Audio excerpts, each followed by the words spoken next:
السلام علیکم ورحمۃ اللہ وبرکاتہ۔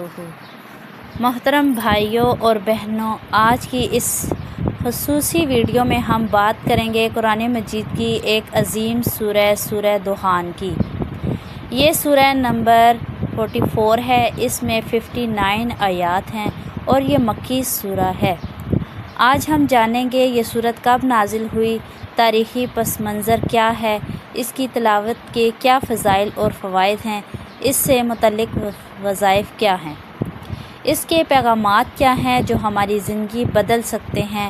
اگر آپ پریشان ہیں، گناہوں کے بوجھ تلے دبے ہیں، آخرت کی فکر ہے یا جنت کی امید چاہتے ہیں تو یہ سورت آپ کے لیے رحمت کا ذریعہ بن سکتی ہے۔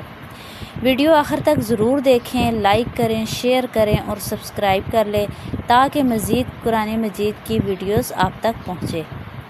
بسم اللہ الرحمن الرحیم پڑھتے ہیں اور شروع کرتے ہیں۔ سورہ الدخان کا نزول کا وقت اور تاریخی پس منظر۔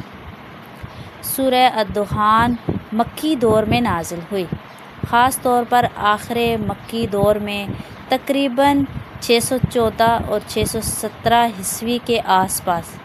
یہ سورہ نمبر 64 کے طور پر نازل ہوئی۔ تاریخی پس منظر: مکہ میں کفار قریش نبی کریم صلی اللہ علیہ وآلہ وسلم اور مسلمانوں پر شدید ظلم و ستم کر رہے تھے، مخالفت بڑھتی جا رہی تھی۔ حضور اکرم صلی اللہ علیہ وآلہ وسلم نے اللہ سے دعا کی، اے اللہ مجھے یوسف علیہ السلام والے قحط جیسا قحط دے تاکہ لوگ نصیحت قبول کریں۔ پھر اللہ تعالیٰ نے قحط بھیجا، لوگ بھوک سے تڑپ رہے تھے۔ اس وقت دخان دھواں جیسا منظر نظر آ رہا تھا، غبار، دھند اور مصیبت کا ماحول تھا۔ بعض روایات میں یہ دھواں ایک الگ نشانی کے طور پر بھی بیان کیا گیا ہے جو قیامت سے پہلے یا عذاب کے طور پر آئے گا۔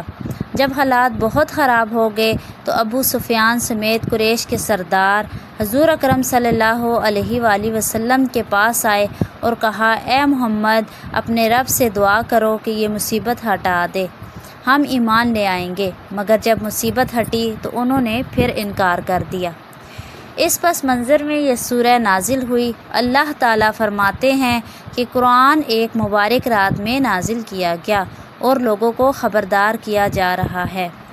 آیت نمبر 3: انا انزلناہ فی لیلۃ مبارکۃ انا کنا منذرین۔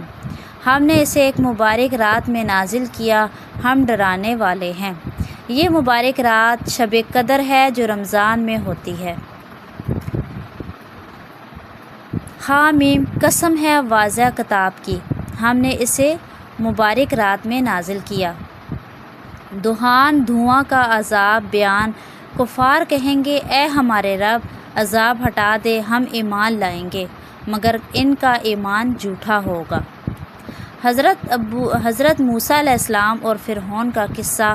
فرعون نے موسیٰ کو جھٹلایا، اللہ نے بنی اسرائیل کو نجات دی اور فرعون والوں کو غرق کیا۔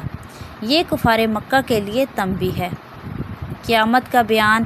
جنت کی نعمتیں، دوزخ کا عذاب۔ مومنوں کے لیے جنت میں سلامتی، حوریں، پھل، شراب طہور۔ اللہ فرماتا ہے، ہم نے آسمان و زمین کو کھیل کے لیے نہیں بنایا۔ قرآن اللہ کا کلام ہے، اسے سنجیدگی سے لیں، عذاب سے پہلے توبہ کر لو۔ آخرت حقیقت ہے، اللہ کی قدرت اور عدل۔ سورہ دخان کی فضیلت اور پڑھنے کے فوائد۔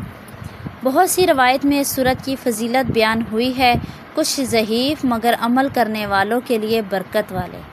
حضرت ابو ہریرہ رضی اللہ عنہ سے روایت ہے کہ رسول اللہ صلی اللہ علیہ وآلہ وسلم نے فرمایا، جس نے رات کو سورہ حامیم الدخان پڑھی، صبح ہونے تک اس کے لیے 70,000 فرشتے مغفرت کی دعا کرتے رہیں گے۔ سبحان اللہ۔ جمعے کی رات شب جمعہ پڑھنے والے کے لیے اللہ اس کے لیے جنت میں گھر بناتا ہے، گناہ معاف کرتا ہے اور حور العین سے شادی کا ذکر بھی بعض روایات میں ہے۔ فرض اور نفل نماز میں پڑھنے والا قیامت کے دن امن میں ہوگا۔ آسان حساب دایاں ہاتھ نامہ اعمال، امام محمد باقر کی روایت میں ہے۔ عمومی فوائد: گناہوں کی معافی، دل کی روشنی اور علم میں اضافہ ہوتا ہے، قبر کے عذاب سے حفاظت ہوتی ہے، شیطان کے وسوسوں سے نجات ملتی ہے، آخرت کی یاد تازہ ہوتی ہے، موت کا خوف کم ہوتا ہے، رزق میں برکت، پریشانیوں میں آسانی ہوتی ہے۔ جنت کی بشارت: جو شخص باقاعدگی سے پڑھے اس کے دل میں یقین مضبوط ہوتا ہے کہ دنیا کھیل نہیں حقیقت ہے۔ عمومی وظیفہ نمبر 1، ہر رات سورہ دخان پڑھیں، خاص طور پر جمعے کی رات۔ گناہوں کی معافی کا وظیفہ: شب جمعہ 2 رکعت نماز پڑھیں، ہر رکعت میں سورہ فاتحہ کے بعد سورہ دخان پڑھیں۔ پریشانی دور کرنے کے لیے رات کو سونے سے پہلے سورہ دخان پڑھ کر سوئیں۔ جنت کے گھر کے لیے ہر جمعہ سورہ دخان پڑھنے کا اہتمام کریں۔ خاص دعا: تلاوت کے بعد یہ دعا پڑھیں: اے اللہ، جس طرح تو نے اس سورت کو مبارک رات میں نازل کیا، میرے دل کو بھی مبارک کر دے، میرے گناہ معاف فرما، مجھے جنت الفردوس میں گھر عطا فرما، آمین۔ رمضان کی راتوں میں خاص طور پر شب قدر کے قریب زیادہ پڑھیں، گھر میں پڑھنے سے برکت آتی ہے۔ محترم دوستو، سورہ دخان ہمیں یاد دلاتی ہے کہ اللہ کا عذاب شدید ہے مگر رحمت بھی وسیع ہے۔ آج ہی توبہ کریں، قرآن پڑھیں، عمل کریں۔ اللہ ہم سب کو اس سورت کی تلاوت کرنے، سمجھنے اور اس پر عمل کرنے کی توفیق دے، آمین ثم آمین۔ ناظرین، اگر ویڈیو پسند آئی تو کمنٹ میں اللہم صلی علی محمد صلی اللہ علیہ وسلم ضرور لکھیں۔ اللہ حافظ۔ السلام علیکم ورحمۃ اللہ وبرکاتہ۔